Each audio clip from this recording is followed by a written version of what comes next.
रोहित सक्सेना जी, देखिए दो बड़े महत्वपूर्ण सवाल है। पहली बात ये कि जिस तरह से गठबंधन की स्थिति है, अब ममता बनर्जी का नाम सामने आ रहा है, तो क्या बीजेपी को ममता बनर्जी से डर लगता है? पहला बड़ा सवाल।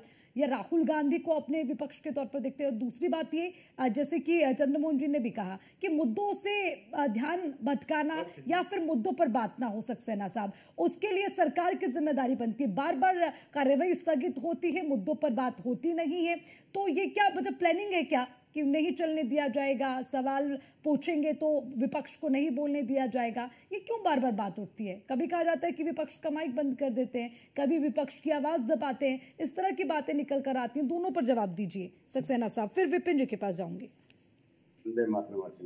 हाँ, देखिए मैंने सबको सुना, मुझे लगता है लोग मुझे पर्याप्त समय देंगे ताकि सबकी बातों का जवाब दे सकूं। पहली आपका सवाल, आपने कहा क्या ममता बनर्जी से डर लगता है? जिन्हें डर लगता है वो अपने नेता रोज बदलते हैं, जिन्हें डर नहीं लगता वो एक नेता पर कायम है, कायम रहेंगे। ये सर्वसत्य है, इसमें कहीं से दो राय। पहली बात। दूसरी बात, जैसे अभी हमारे सपा के जब प्रवक्ता बोल रहे थे, उनका इतने मुद्दे हैं, बेरोजगारी, किसान, बहुत सारे मुद्दे बताए।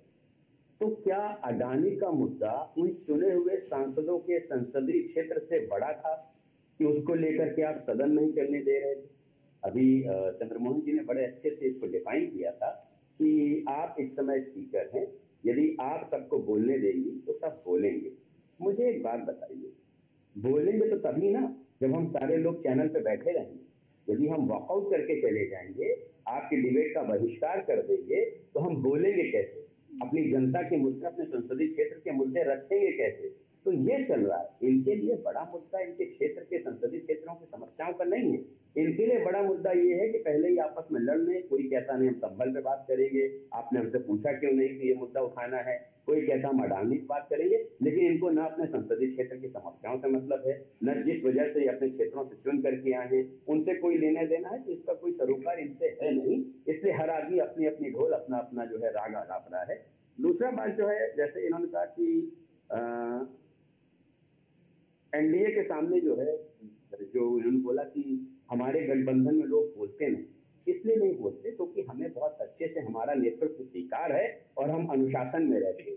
आपने कभी ऐसी परिपाटी देखी नहीं होगी एनडीए में कि हम गठबंधन में तो रहे, लेकिन विधानसभा का चुनाव होते गठबंधन तोड़ दें और आमने सामने लड़ने लग जाए।